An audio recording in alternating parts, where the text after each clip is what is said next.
We have the right to self-government, to self-determination of land. And the people that are here are going to go back and continue the struggle. This is not an end, it's only a beginning.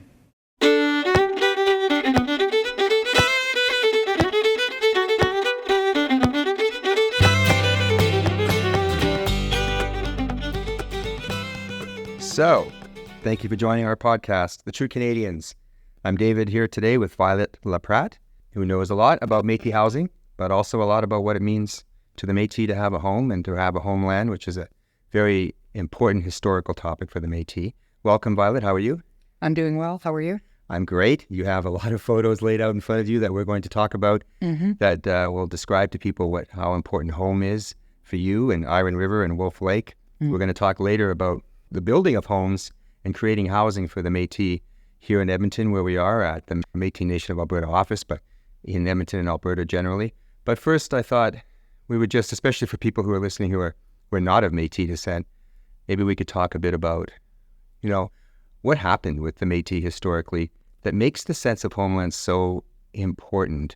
One of the things I learned so much in the course of working on this book with my co-author, Patricia Russell, was that when you meet someone who's Métis, almost the first thing they want to tell you is where their lineage is, where their family roots are, how important that is, and how horribly disrupted that was over the course of the history, what everyone has heard about with the battle in Red River with Louis Riel, but then especially with the Battle of Batoche and this notion of the Métis having scattered and become, the road allowance people. And what's the significance of that? Why is that whole experience so important to the Métis sense of home? Well, I think that we know who we are and where our home is, but when it was taken away from us with the Métis script and swindle, we had nowhere to go. We didn't belong in European side of life, and we weren't First Nations, so we didn't matter. They didn't care about us. They tried to just delete us, right? By taking our land or like in my grandfather's case in Saskatchewan, where he went away to work, and when he came back, his land was occupied by a European settler, and he couldn't get his land back. Everybody looked the other way. They just didn't care. They didn't care about us. We lived, like my grandparents lived in tents growing up, winter, summer, whatever.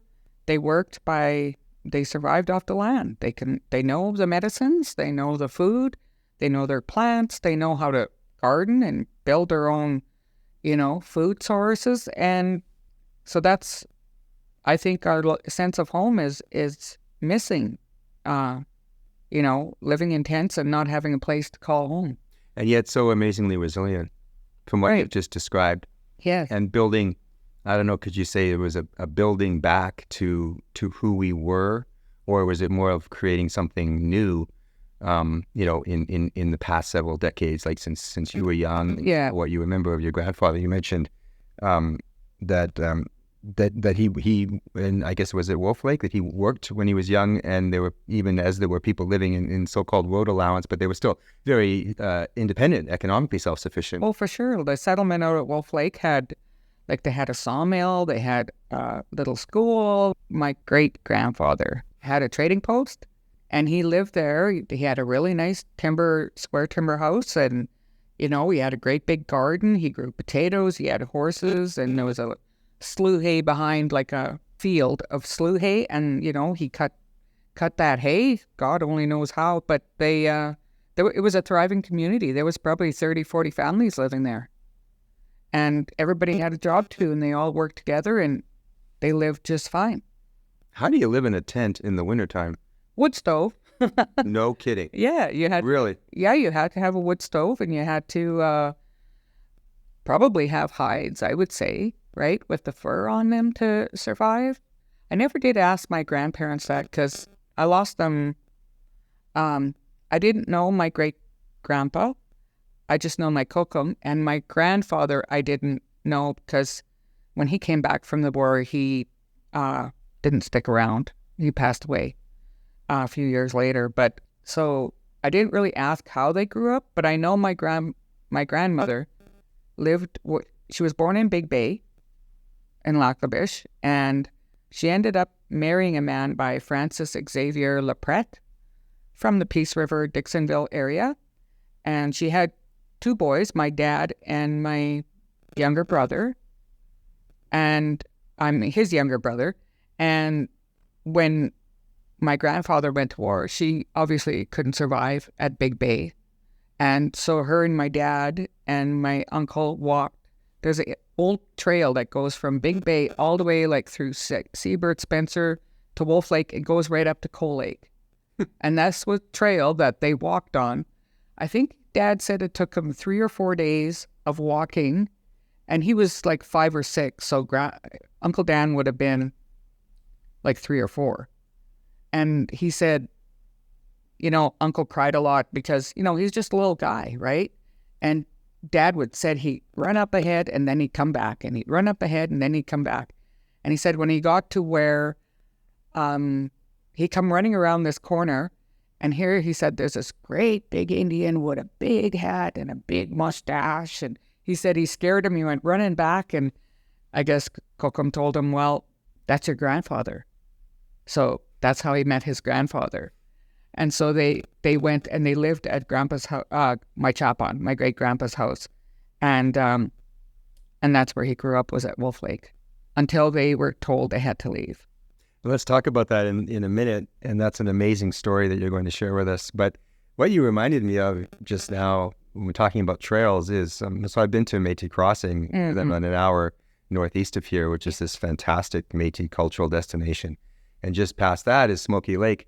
And I went out of the hotel from Smoky Lake, and across the road was this trail, and there was these guys offloading these ATVs. Yeah. And I said, what are you doing? They said, oh, we got an ATV. And I said, how far can you go in this? And they said, well, we can go to Cold Lake. Yeah. It's a rail road.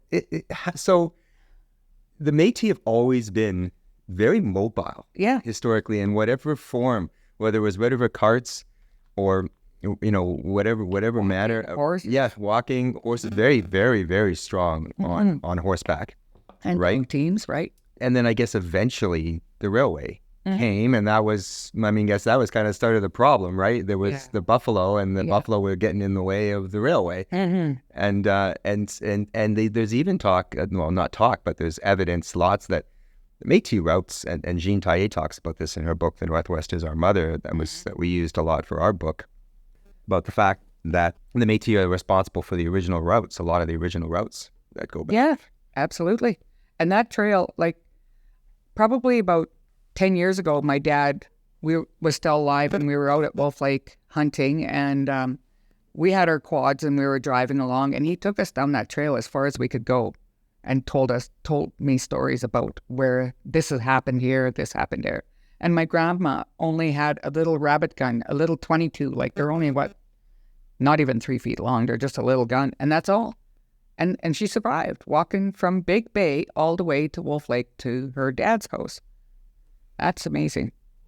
Well, thank you, Violet. That's a great story, and it really helps us to appreciate some of the history and how important this idea of home is. And now you'd like to share with us some stories about your growing up and how important Iron River was and how important Wolf Lake was to you. Maybe you can tell us first where it is and how it is that it became so important to your family, and then eventually you had to leave. So Wolf Lake was, when they closed the settlement, everybody went all over, scattered to different colonies and whatnot. But my grandmother, like I said, she lived in a granary when they left Wolf Lake, just in a farmer's field. Her boys, my uncle and my dad, went to school in Iron River School for a short period of time. I don't know what happened to the school. It burnt down or what happened. So then they ended up going to school in Lacorie.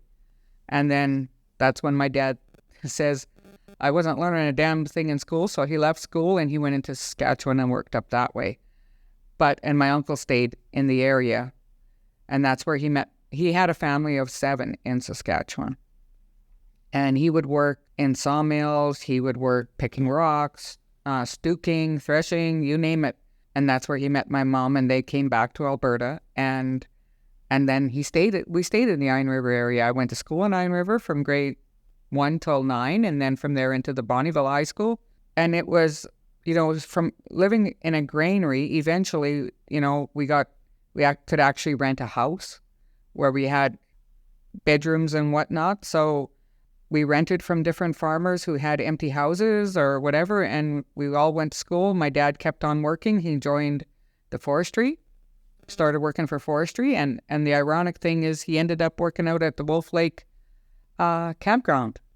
Him and my uncle and some of my brothers, stepbrothers, ended up working out at Wolf Lake to build a campground. This is there. northeast of Edmonton? Yeah, northeast of Edmonton. How far? Iron River? Yeah. About 3 hours, 2.5 hours, something like that. Driving. Of driving, yeah. Almost the Saskatchewan border? Yeah, I think like Iron River is probably about 50 miles from west of the Saskatchewan border. So it's just a little community, right? And the store was just a really old wooden store. I remember when we were renting about a mile away from the store, my dad was away working, and my mom would send me and my brother with a little gunny sack and a note for the storekeeper, and we'd walk from our place, it was only a mile, to the store, and he'd get the groceries, and we could warm up sitting on a little apple box by the door there, and then we'd walk back home with the groceries. But funny thing is, and then I went to school in Iron River, and then we kept moving further east, and funny thing is I did a complete turnaround and ended up back working at Iron River store. I started there in 2017, and I started working for Iron River store it was kind of funny, you know what I mean? Like, it was like deja vu or whatever, going back working there, and then I worked in the post office, and I worked for Canada Post and Iron River store, and I worked for Iron River store for 5 years, and I kept working for Canada Post, but after I left the area, and then I ended up working for Métis Housing. Okay. We'll talk about that in a few minutes, but you brought a lot of photos, and we're going to tell us a bit about this history of your family at Wolf Lake, and then how that how it ended, or if it ended, or what came about, and tell us a little bit about what these photos represent that you brought. Well, when I look at these pictures, they remind my dad, actually, before he passed, sat me down and told us all kinds of different stories and showed pictures of aunts and uncles, and like this photo is my grandmother. It's actually, she has her pictures in the Glenbow archives, and that's my grandpa's house. And then this is pictures of my uncle and my dad standing in front of their Muslim's house in his garden. My grandpa grew tobacco even, and he had a little trading post there that he would trade. People would come and trade with him and stuff. So a lot of these people that in these pictures are from Wolf Lake. This picture is my dad's sister. She ended up passing away at Wolf Lake, and she's buried there. There's a cemetery there with 13 graves, and my great-grandpa is the last person that was buried there at the cemetery. And my auntie, Virginia was her name, she was buried there too. And it was really important. Like, my dad ended up going back, and he trapped Wolf Lake. He was trapping right up until, 2011, 2013, maybe 13. And, he would go and work and clean up that cemetery. And him and my uncle found my auntie's cross because my grandpa had made it. And while they were cleaning the campground, they found the cross. And I have pictures of him standing with that cross and stuff of my dad. And when my dad passed, we ended up taking his ashes over there, and it was just it's where I shot my first moose. It's my home, right? When I go visit, when we finally got our harvesting rights, I wanted to hunt moose because I love moose meat. I actually get physically sick if I don't eat moose meat. So I started trying to hunt, and of course I lived with a Caucasian man, and I just couldn't never, ever find any moose because I was hunting with him. When I started hunting, then I started hunting with my dad, and he would teach me so much about how to look for them, how to call them, this is going to happen, that's going to happen.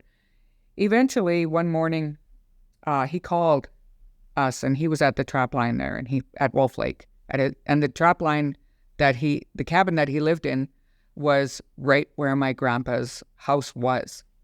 So anyways, he called and he said, "Can you guys come out?" He said, "I think I may have wounded a moose and I can't find him." So the next morning we got up early and we drive out there, and I'm riding on the quad, hiding behind my man. They're just shivering away, holding my gun in case we see something. And sure enough, we'll come around the corner and there's a nice moose standing there. And Wade goes, "Hey, is that your moose?" And I'm like, "Yeah, it is," because I was dreaming about this moose. And I said, "Yeah, that's him." And so well, get out and shoot it. And I'm like, so I get off the quad and I take my old 30-06 old gun, put the clip in, and I take a shot. Okay, so I shoot, and I saw I hit him. And then hubby is saying, shoot him again, shoot him again. I'm like, no, I already shot him. I know he's going to die, right? So I don't want to chase him. And he takes the gun from me, and he's firing off 3 more shots. He didn't hit anything. But lo and behold, there was 3 more moose there that came out when he was being crazy. But anyways, I took my gun away from him, and I went and I walked after this moose. And I found him under a spruce tree and I poked him with my gun, and he was done. And then I found my dad. I'm like, "Dad, I'm sorry we're late getting there. I just shot a moose." He was like, "What? Oh my God." So he gets all excited. They come out and we cleaned up the moose and got it home. So that was my first moose, was out on my homeland. And I mean, it's such an interesting story, and how, but you had to leave, or your dad had to leave. Yes. What happened? How did that come about? Well, they closed the settlement when they started building the Coal Lake Air Weapons Range, and they were also going to build the campsite on the south side of Wolf Lake. There's a provincial campsite there. And my dad helped build that campsite. And that's how he got involved with forestry, eh? My dad, well, he's a bushman. Like, he knows stuff, and he's resilient and tough, and he knows how to be in the bush. So anyways, when they put in the bombing range, the natives had to leave. The people that lived there, they had to leave. They were told to go to Kikino or Elizabeth Colony, or I believe Peavine. I heard that too. And a lot of these are just stories that people have told me. But my dad did say that it was right about the time that they were going to start building the bombing range that they left. So my grandmother didn't want to live on any of the colonies, so that's how she ended up in the granary, and my dad living in the Iron River area. But I have like minutes of meetings that they had at Wolf Lake, and I have information on who lived where and how many horses they had and all that kind of stuff. So when I go to Wolf Lake, it's home. Like, it's where I'm from, and I feel that connection probably because of my dad taking us when we were kids, right, and showing us. How can they say, it's the government, I guess, how can they say, well, you can't be here anymore because we're building this range? Like, how can that occur? People don't appreciate that. Métis people can certainly understand that, but explain that to me. It's like expropriation, but I mean, was there compensation? No. Or was there just you have to leave? You have to leave. There was no compensation for anybody. And I talked to a couple different people, lawyers, and they said, well, the people when they left signed an agreement saying that they were never coming back. They wouldn't go after the government for that land. So that's how we don't have our land anymore. And then they ended up, so my dad bought the one trap line back when I was I was young. I don't even know how old I was. He bought this trap line, and he took us there one year for Christmas. This is a funny story. So he had this old skidoo, right? And we're going to the trap line for Christmas. Okay, so we had never been to the trap line, so we didn't know. And so I was like about 5 or 6. So my dad was driving the skidoo. My mom was sitting behind him carrying the twins. And then my sister Cindy, I don't know if she was sitting there between them two. And then me and my brother were kind of standing off to the side. All of us on the skidoo, going through the bush in the wintertime. And when we crossed the Wolf River, the cabin was just on the other side. But we're getting there at night. I'd never been there. And I thought my dad said run behind the skidoo, but he said beside. So, of course, I grabbed onto the handlebar, and he's driving across because of the floodwater, and I fell off. And I'm in the floodwater, floundering around, screaming and crying, "Don't go!" And all I see is the red taillight going, and I'm like, I'm going to die. Like, I'm going to die in this water. And my brother picks me up and slaps me across the face. "Shut up, stand up." they're just going over there. Well, I didn't know. He was only 6 or 7 himself. So, yeah, I got really cold. And How old were you? 5 or 6. Really? Yeah. So we got to the cabin, and one of the twins, my younger sisters, had lost a moccasin, and her little foot was so cold. But my dad had to light the fire. He had to light the lamps, and we all had to try to stay warm and until we got some heat going. But yeah, that's how I grew up, was my connection to Wolf Lake. And my dad trapped on the one trap line, and then the other trap line beside was my Uncle Isidore. Well, Dad's Uncle Isidore Cardinal. And my dad trapped with my Uncle Dan for a while, and then he went and bought trap lines up by Pelican Spruce Mills up there, Imperial Mills, north of halfway to Fort Mac.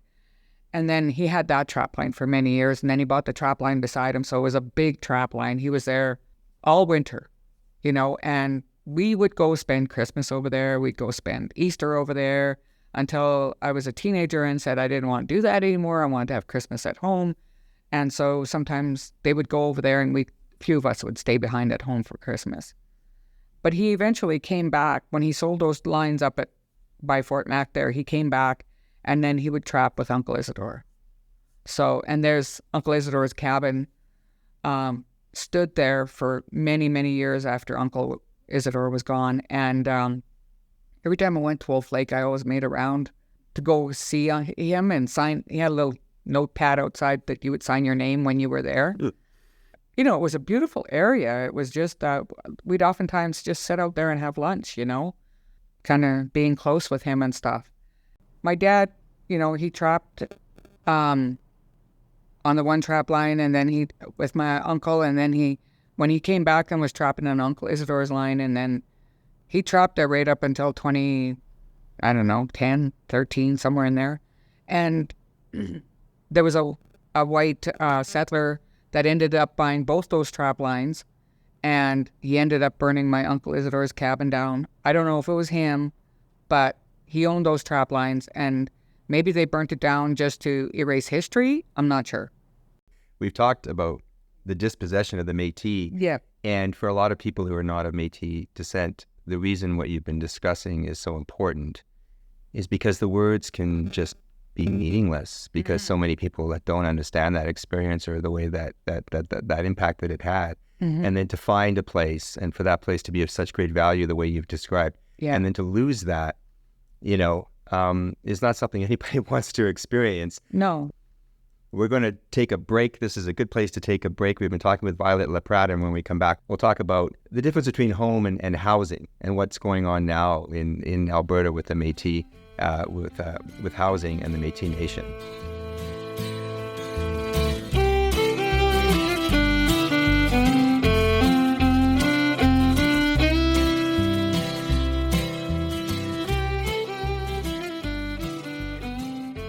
Hello, this is Audrey Petra. Today I want to talk about an individual, Violet LaPratt, one of those Métis people that truly grew up in a traditional home, doing all those things that we read about that people did. Picking berries, using plants for medicines, truly living off the land. That's how Violet LaPratt grew up. And it really gave her a sense of who she was as a Métis person, and also a sense of a home. Because there were so many of our people that didn't have a home, didn't have land. That's why we were called the road allowance people. That's where so many of our people lived. And over the years, people have worked really hard to try to change that situation. I think of in the mid-1980s, the Métis Nation of Alberta was finally able to set up a corporation called Métis Urban Housing to help our low-income families to be able to have decent homes to live in. Following that, we set up a second corporation, Métis Capital Housing, that would even expand our housing portfolio further. But that didn't mean that everything was done. Even today, we see so many homeless people on the street. And I want to give an example of one of our leaders in the Lac La Biche area, Vice President Jason Ekberg, who wanted to truly make a difference in his community. He worked with the town of Lac-La-Biche, the county of Lac-La-Biche, and made sure that he was able to set up a homeless shelter for those people living on the streets in Lac-La-Biche. A shelter where they would have a place to live, where people would sometimes bring food to them. The town supported a bus from on the edge of town where the center was to bring the homeless people to Lac-La-Biche to do what they needed to do there. And all this while, we at the Métis Nation continued to think, how do we continue to help our people? And we were finally able to sign an agreement with Canada that gave us some resources to look at home ownership. Many of our families were working families that paid rent, but could not see how they could save enough of a down payment to own their own homes. We created a program that if they qualified for a mortgage, we would assist them with that. And today, I am so happy. We have hundreds of our families now that are living in their own home. And there's still lots more to do. But I know as we continue to move forward, we will continue helping people to be proud of who they are as Métis people and still have that sense of home.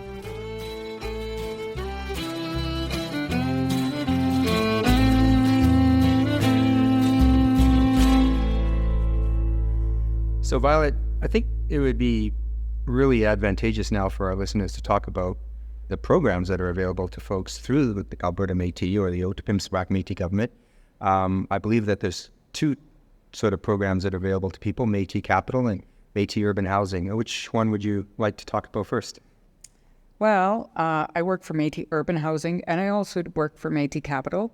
But Métis Urban Housing oversees the relations and property management needs of thousands of tenants throughout Alberta. We're the largest Section 95 Indigenous housing provider in Canada, and our vision is to provide safe, adequate, affordable, and accessible housing to peoples in Alberta. And then Métis Capital is also providing safe, adequate, and suitable housing. We are a fully Métis-owned affiliate of the Métis Nation of Alberta. There's 5 branches in Alberta overseeing 370 housing units. Métis Urban Housing also has units in all over Alberta. We have in Grand Prairie, we have some in Medicine Hat, we have them all over the place. So I understand there's underneath all of that, there's different programs. There's a Reaching Home program, there's subsidized housing, affordable housing, seniors, mortgage assistance. Mm-hmm. Maybe we should talk about mortgage assistance because, I mean, that's one thing. I mean, not only with Métis, but with people just generally going to the bank. Nowadays, this seems to be a front page story all the time. How does that program work? The mortgage assistance program, you would have to apply through, you can go on our website and apply. The forms are there and it explains the different requirements. You just apply on, you can send it to that mortgage assistance at métishousing.ca. And that program, they'll give you all the information on that. The down payment assistance program, you can receive up to $20,000 to buy your own home. Yeah, you must be a Métis Nation of Alberta citizen in good standing. Mm-hmm. And the maximum family income is $95,000. So if you make less than $95,000 and you want to buy a piece of property, you can apply to this program and you must qualify for a mortgage and they'll help you with your down payment. That really helps you get a leg up.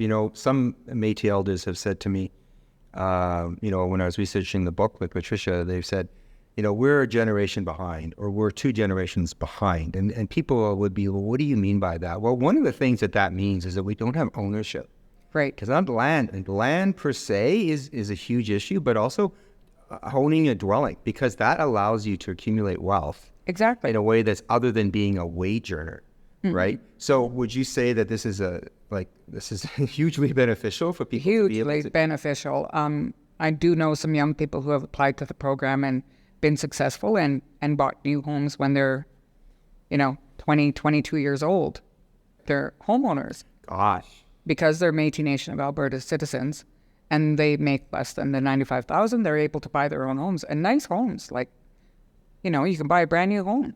But also, the other thing about that is if you don't have a place to live, and maybe we'll talk about subsidized housing and affordable housing as well next, well, then how can you really engage in society in any other really productive way? If you don't have a place to sleep, a place to cook, a place to shower, a place to interact with your family, a place where you know they're safe and secure, how are you supposed to go out and engage in employment opportunities and volunteer or doing anything else that makes you feel like a productive individual, you know? Exactly.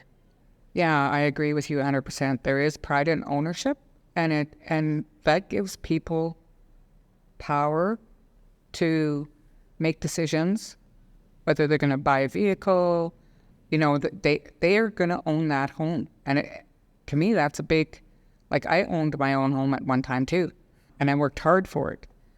Like I said, there's pride in ownership, and also they're building equity.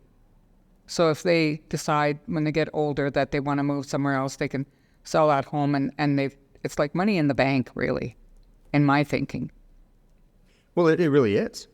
I mean, it really is. I recently sold my family's home, like where I raised my kids. And I was pretty shocked at how much interest you pay, but you can still, because property tends to rise in value in Canada, unless there's some colossal economic or climate-related disaster, then you're going to come out ahead, and it's hard enough to make a living as a wage earner. So so this is another way that people can accumulate, what we call capital. Well, yeah, exactly. Yeah, I agree 100% on that. It seems like once you own your own home, or it gives you a sense of pride, and it helps with decision making with everything. Like, you're going to raise your family in a safe place that you worked for. I think that's important. Absolutely. So we talked about people who are looking to own a home, but there's also another program, subsidized housing, affordable housing. How does that work? So with Métis housing, it's 25% of your income, household income. So like, say it's a single mom and she has 3 kids, and we don't use the child tax benefit as part of the income, right? Because that's for the children. Yeah, I understand. Yeah, so we use just their income, whether they're working or if they're on AISH or income support. It's usually 25% of their income, but like with AISH and income support, there's a threshold of how much. There's a core shelter amount that income support will pay, and that's based on her and her 3 children. This is the amount they're going to pay, and that's what we charge. And then if somebody ends up losing their job, or they lose their job for health reasons or whatever it is, then we redo their lease based on like no income. Because everybody has to have income, right? We can't live without it. So if they lose their job, we'll amend their lease for a bit of time till they find a different job or get a leg up somewhere. So whose name is on the lease, or is it that you're in a subsidized housing environment that is owned by a Métis? Yes. Like you're living on a property that is in their ownership. Okay. Yeah, so we own, I don't know, like Capital, I think Métis Capital has something like 370 units. Wow. In all of Alberta? Yeah. Okay. Yeah. And then we have the Renaissance Tower, which is for seniors. It's in downtown Edmonton. It's a 90-unit building, and it's built for seniors or someone with disabilities. It's well lit. It has security. It has parking downstairs in the underground parking, and they have like a rooftop patio. They have everybody knows everybody in Renaissance Tower. You know what I mean? It's more a communal space. Everybody has their own suites. So there's 1 and 2 bedrooms. They come with washers and dryers. There's 30 barrier-free units. There's Braille on all the room signage. And they have wheel-through access for showers. It's for our seniors. They have elevators, everything. It's a great, great place. It's well kept, clean. They have cleaners that come in every day. There must be quite a waiting list. I don't really know, because I just know about Renaissance Tower. maybe the time's going to come when I'm going to be in Renaissance Tower. So, yeah, it's a 90-unit residential complex, high-quality homes for seniors or people with disabilities. The tower was built with comfort, safety, and convenience in mind, all while ensuring an independent living atmosphere and feelings of home. You're reading that from the brochure, which, how can people access these brochures that we have here? Well, you can visit any Métis housing office, because most of our urban areas, like where I'm from, there's one Métis housing office for this one area where I work, and they can pick up the brochures there. But every Métis office has them in their foyer kind of thing, like as a handout. So it talks about our different programs: Renaissance Tower, Métis Capital. You can pick up the housing programs now available for down payments, or we have a home repair program, which is really popular for people who have their own homes and say the roof needs replacing, or they need, a renovation done because all of a sudden someone has become disabled and using a wheelchair. So these are home repairs assistance. They help with plumbing, roofing, and so much windows, doors, whatever you need, right? You can get up to $20,000. No kidding.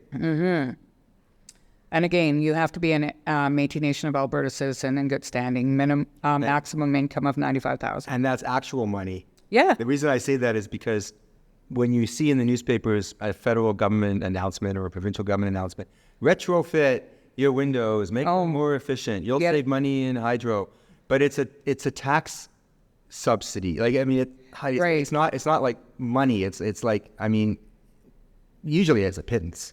Yeah. It's $250 or something. Yeah. It's a percentage, maybe.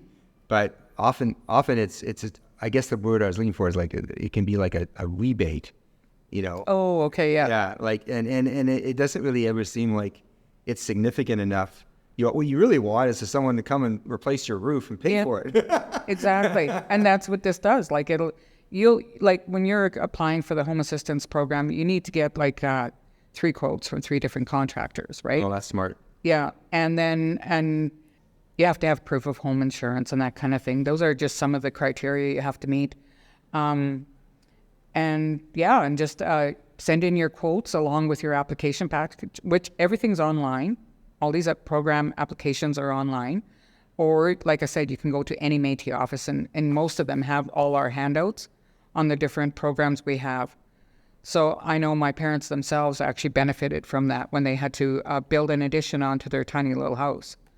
So they qualified for that, and they built an addition and put in the bathroom with running water, and so they were able to do all that. So that's really interesting. The last one we'll touch on, which is maybe the hardest one. I'm just looking at the Métis website, Reaching Home Program. Oh, it's a good program. It says a program for Métis families who are homeless or on the verge of being homeless. Wow. How does that work? Or if they're fleeing domestic violence, right? That's another common issue. So the way it works is they will help with getting that person into a unit by helping with the down payment. With the security deposit, first month's rent, and getting their utilities all hooked up. And they pretty much walk you through every step of the way and help you every step of the way to get moved. They'll even pay for moving costs if they have to. So it's a great program. A lot of people are facing that more and more nowadays with being homeless or on the verge of homelessness. And it's hard to make a rent. Rent is high everywhere. And some people just can't afford it if they have kids or, it's hard with children. So that's a great program. It's been used a few times that I know of, that I've referred people to the Reaching Home program. And in my office, I help them with their documents, getting their documents, photocopies, and all that type of stuff, and send the whole package off to Reaching Homes at métishousing.ca, and they take over from over there, and they reach out to the tenant, and they get whatever else they need from them. For those people, I would imagine maybe more so than the other programs we've talked about, how do you familiarize somebody with the fact that this opportunity exists for them? Because if your life is so preoccupied with just feeling like you're going to lose your home, then you're probably not busy being online on your laptop all day, exactly, researching opportunities. So how do How is it word of mouth? Well, if they reach out to any Métis office, most of them have this information there, and they will refer them and say, hey, you know what? Although not all Métis offices know about the Reaching Home program, but it is there on our website on métishousing.ca, and it explains what all you need to gather to apply for these programs. They'll help with utility bills. Like say you're not even a Reaching Homes person, but you're going to get your power cut off because, you can't pay power because you're buying food or putting gas in your vehicle to go back and forth to work or whatever the case is. That program is an amazing program. I'm so proud of it, actually. It has helped a lot of people I know. And then we also have the rent supplement program. So you can get up to $5,400 per year for 2 years, and plus a damage deposit up to $850. So if in your area you find housing, but you can't really afford it because you don't make enough money to pay $1,500 plus utilities a month, you can apply to this program and they'll help you pay a certain amount of dollars extra. So you can stay in that place, stay in that home. Excellent. And then we also have one for students as well. Oh, tell us about that. Okay, we have a student rental supplement program. That's up to $200 a month, plus a damage deposit up to $850. So it's people who are like going into post-secondary schooling or, you don't get much money when you're a student. So it's for anyone who's applying to a post-secondary school, and they'll help with paying your rent, and all you have to do is be an M&A citizen, and they have an income threshold, obviously, and you don't own any property or anything like that, but they'll help with your student rentals. It's fantastic. Mm-hmm. Anything else you want to touch on, or was that everything? I think I covered the Renaissance Tower. I hope, and I've covered all the mortgage assistant, down payment assistant. Yeah, I really like working for Métis Housing. It's I feel rewarded to be able to help our citizens, and it makes me feel good to have relations, like a friendly relationship with a tenant. Excellent. So I thought it would be pretty neat to sort of end where we started. We're in the last part of this discussion, and we're looking at the book here, and Violet's looking at the page on building livable homes. And I'm curious what you think about, maybe you can tell the listeners a bit about this project. The Métis have come to the point where they're now building homes for people who would otherwise be basically living dispossessed, like the Métis did when they were thought of as road allowance people. Is that ironic, or is that a progression that kind of makes some sense to you, that the Métis have gone to the point where they can be reaching out and helping others? Yeah, I guess it all goes back to us being resilient, and we have a sense of community. We know how to help each other. When I look at this picture of these little homes they're building in Laclabish, I believe that's in Bonesville or Bonestown, they called it. And my uncle Edmund Cardinal lived there, or Edmund Metis. And it was like an area where a bunch of Métis people lived. They brought in Alberta housing trailers and whatever. But I wanted to talk about how the Métis housing is also, we're doing more outreach work now, where we're going to work with, friendship centers and other community members, affiliates of housing and stuff, where we're trying to get our people, whether they need mental health supports, whether they have addictions or whatever they need, we're going to try to get them sorted out and get them on the right path to home ownership, or just living in a house, not homeless. Like these little houses are amazing. What a brilliant idea. I'd say if they put, 20 of them, they'd be full, right? And that's one of the other things that Métis Housing is doing, is building a family unit where people who are trying to get their children back that were taken away, and they're trying to learn, maybe they were in jail, maybe they had addictions. We're trying to get these family units back together and teaching them and giving them the support they need, whether it is addictions or if it's just not knowing how to budget or knowing how to parent. Maybe they weren't parented properly, you know what I mean? So this is all part of housing our people. And the thing is, building homes for people, whether Indigenous or not, that's full circle. we're doing what we always wanted to do, was to take care of our people, and not only just us, in the First Nations, the Inuit, whoever needs affordable housing. You've touched on something that I just kind of realized what we've been talking about all along here, which is, the children. Yeah, we need our kids out of care. We need our children to grow up and by care, you're talking about like not being cared for by your own family. Exactly. And perhaps not living in a Métis culture. Exactly. We have culture camps now, and I've been preaching that story for probably 25 years. We need a culture camp. Get the kids to come there during the summer. Teach them how to pick berries. Teach them how to be in the bush. Leave their phones away. They need to concentrate on our land-based teachings, right? Where there's medicine, food, how to survive.